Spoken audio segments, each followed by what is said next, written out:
హర హర ఈశ్వర శంభో శివ శంకర ఓం నమః శివాయ నీలకంధర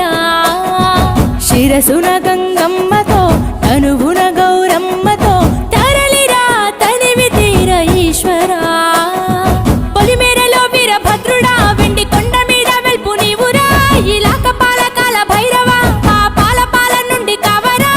నీ అక్కలే కాచీమైన కుట్టని మూడు కల్ల రేడువురా రుద్రం భజే రుద్ర తేజం భజే విభూది భూషణాహర రౌద్రం భజే రౌద్ర రూపం భజే నటరాజ చంద్రశేఖర గంగనెత్తుకొని నేల గొంతు నింపు జంగమయ్య నీవురా ఆది అంతమంటూ లేని స్వామి ఆదిశక్తి తమమ్మ ధరించరా హర హర ఈశ్వర శంభో శివ శంకర ఓం నమః శివాయ నీలకంధర శిరసున